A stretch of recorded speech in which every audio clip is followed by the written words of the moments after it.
What's up everybody? Justin Swinney from Champ Training and Swinney Nutrition. In this video, we're going to discuss exercise themes and set types. This is how I categorize movements so I can strategically implement those movements in a specific way to produce a robust hypertrophic stimulus to the target tissue. If your primary goal is skeletal muscle hypertrophy, to grow as much muscle tissue as humanly possible, then this type of training is targeted towards you. If your goal is to become a great basketball player, great point guard, or to be a great baseball pitcher, this style of training may not be what you are looking for. So, with that in mind, this video is for hypertrophy, gaining muscle tissue. Just want to make sure we understand and we're all on the same page. Now, when I'm looking at an exercise theme or category, there's a few things I want to consider. First thing I want to consider is what is the purpose of the exercise? Now, the purpose of the exercise, we have priming exercises or activation and pump. We have progressive loading exercises or overloading. And then we have our metabolic stress or sarcoplasmic hypertrophy, which is our rest pause sets. On top of that, we have resistance profiles to consider. Now, most gyms may not have the ability to fully factor in resistance profiles, but I have a line of equipment by Prime Fitness, and all of their equipment can be adjusted on 5 different resistance profiles. So I do utilize that option in all my programs and for all my clients. Now, our first exercise we just discussed, a priming exercise. Now, what does that mean? That means the first exercise is for activating, pumping, and priming the tissue. Basically to help you mentally get your mind focused on what you're doing. And on top of that, I want you to really connect to the muscle. When you're doing your first exercise, first couple 2 or 3 warm-up sets, and then you do your working sets, you need to develop an extreme connection to that muscle. You need to feel the lines of tension and then feel them come back together. It's not easy to do, but you will get better at it if you actually dedicate your attention towards the target tissue. Now, not only do we want that priming exercise to mentally engage and to activate and pump the target tissue, we want to make sure that exercise is loaded the hardest in the shortened range. Now, that does help with being able to connect with the muscle. If we think of what is the shortened range, I want you to think of a seated pec deck. Now, if you're sitting on a chest pec deck, you know it is the hardest in the end range or the shortened, contracted range. Picking that exercise first makes it easier to connect to the muscle and get a great pump before you move on to your heavier exercise. Now, the first exercise we'll typically do 10 to 15 reps. In our second exercise, when I just said heavier, I meant heavier range. So your second exercise is going to be dedicated towards a basic compound barbell, dumbbell, free weight lift, or if it's for legs, say hack squat machine, or even a plate loaded machine. If you cannot do, let's say dumbbell bench presses or barbell bench presses, if you can't do any of that stuff because of injuries, that is fine. You can use a plate loaded machine that has a very similar resistance profile.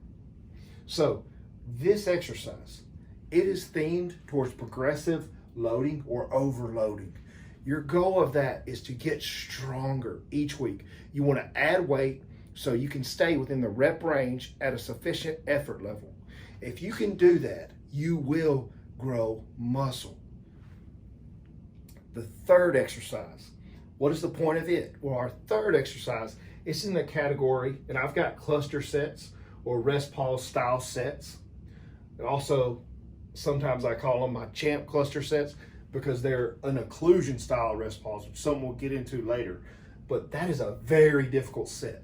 The whole point of the third exercise is what I like to refer to as sarcoplasmic hypertrophy. It's a different type of hypertrophy than is caused in your progressive loading exercises. There's been some new literature the past few years actually on hypertrophy and how to classify these different styles. On our website, I wrote a long article or blog about it and referenced the article. So if you want to check that out, you can. But the sarcoplasmic hypertrophy seems to respond really good to metabolites or metabolic stress and cell swelling. So that would be a pump or a burn. Now, if we want to achieve that, we know we can shorten the rest period, increase the reps, and go, go, go, go, go. So that's basically what a cluster set is. You just think a cluster set, you're going near failure. You're going to take about 5 deep breaths or 10 to 15 second rest. You're going to go again with the same weight, rest, again, the same weight. You end up doing about 4 to 5 sets depending on the style of cluster you do. In between each set, you're only getting 10 to 15 seconds and you're not reducing load. So it gets very, very difficult.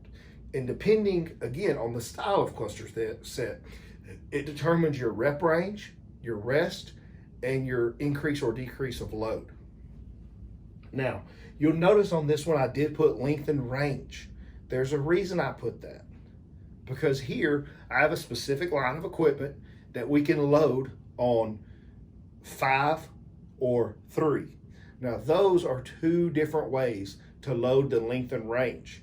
If you don't have access to those things, you can use specific setups with bands or chains to make sure the weight is heavier in certain ranges. Or you can perform an occlusion style cluster where you never rack the weight in between the sets.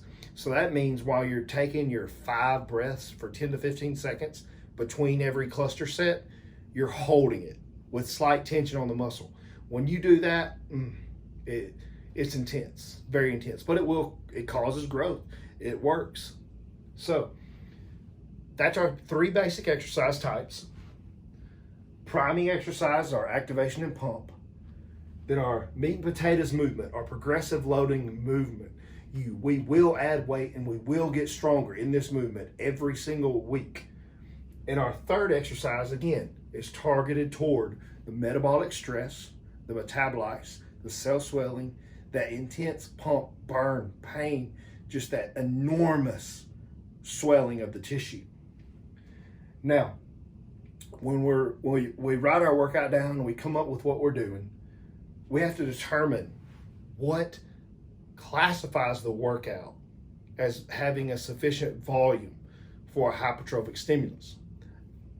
Some of that does depend on what you have been doing, okay, and what level of development you're at.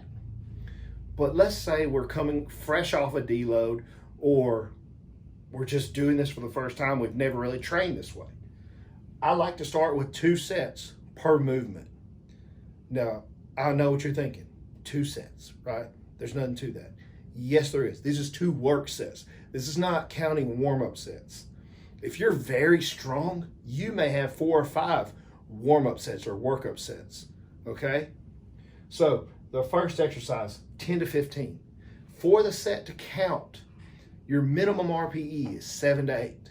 So if you don't put at least an effort level of a 7 to 8 out of a 0 to 10 scale, the set don't count. What's a good way of knowing if you're putting that kind of effort in there? I put the number 2 for rest in reserve. Some people can have 3 reps in reserve and still put in a pretty sufficient effort, but not everybody. Understand that gauging your effort and gauging your reps in reserve is not an easy task. It usually takes many, many training sessions to get an idea.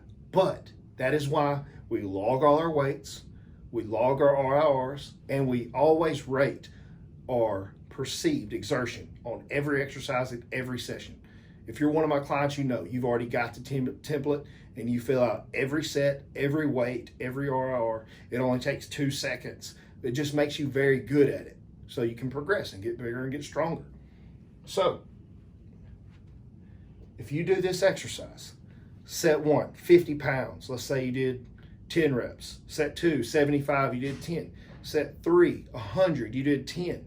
But you know you could have done more. So your first work set may be 120 for 14 or 15 reps. That's your fourth set. But remember, the first 3 didn't really count. So if you did that for 14 reps, chances are you really need to go up again. So that is how you approach loading your sets. The second exercise is the same way. 2 sets of 5 to 8 reps. Now, if we're using the example of dumbbell incline bench press, your heavy set of 5 to 8 may be 110 pounds, maybe 120. And you're not going to start with that. Once you do pec deck, you're not going to go and grab the hundreds. That would just not be a great idea for your shoulder health. So what you'll probably do is you'll grab the 50s, maybe do a set of 5 or 6 reps just to get a feel for it. You may grab the 70s, 75s, then you may grab the 90s. Again, that's 3 sets before you have touched a work set, okay? So then you grab the 110s. You got your mind right. You do 8 reps. Great. Next set, you go 120s. You grab the 120s. You do 8 reps.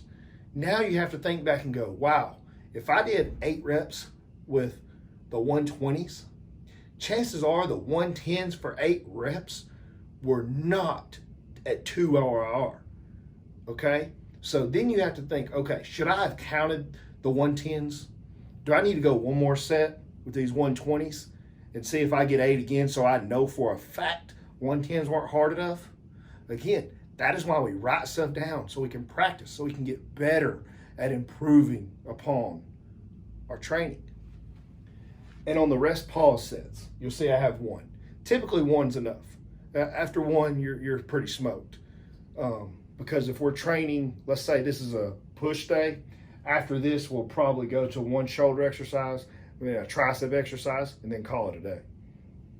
But for the purpose of the video and understanding exercise themes and set types, this is all we're going to talk about. Now, how do the set types or exercise themes, what are they, other than a session, how do they progress? Just like this. This is the easiest way to know you're progressing. This is the easiest way to follow it and track it. You can use this for any body part. All you have to do is change the exercises. Micro 1, which basically means week 1, this is what you do. On the second week, chances are you can do the same volume but add load, and that'll be a sufficient stimulus to keep the results coming. But by the 3rd microcycle, by the 3rd week, you may start to get a little stale on the same exact stimulus. So I like to add a set, which increases volume. So if we go to 3 sets on this 3rd microcycle, week 3, on the 4th set, chances are that amount of volume is still good. It may not be enough, but most likely it is. So we're going to leave it there and add weight. Now, by the time we get to the 5th week, or the 5th microcycle, we're going to go to 4 sets. Yeah, it's going to get a little bit harder. 4 sets in that heavy rep range is not easy. So what we'll do is we do it here. You're going to rest and recover, and when you come back and hit it one more time, you're going to try to add load. I highly doubt on week 7 you're going to want to go 5 here. Chances are by the time you get to week 7 or microcycle session, you may be ready to go back down here and do a 1-week resensitization or deload and kind of recover. But hopefully this explained the idea behind the ways I use exercise themes or set types, with my first exercise being in the shortened range, priming it, getting a good pump, mind to muscle connection, getting ready for the big heavy loading exercise. And then the second exercise is your, like I said, it's your meat and potatoes. That's the hardest, heaviest, all out movement of the day.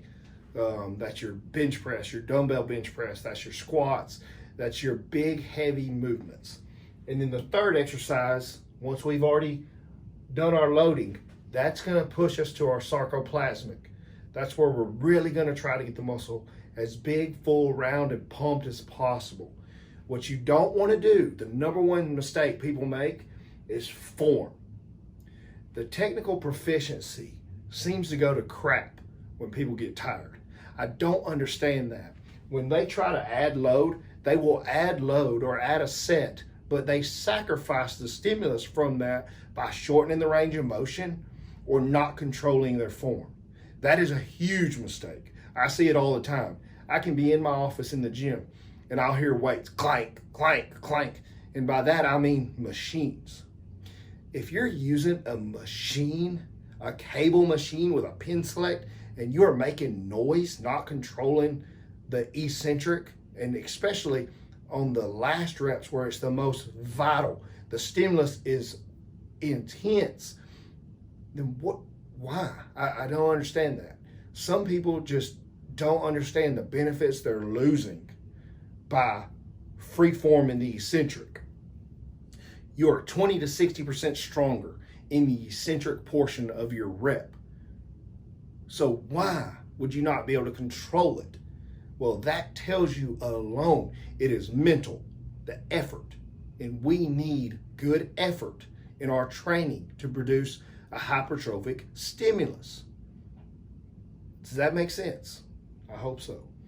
Okay, that's all we're going to do today. That's all we're going to go over. If you have any questions, leave a comment below and I'll do a video to go over something else that I missed or whatever else I need to do to help you understand this a little better. Okay, thank you for your time. Have a good day.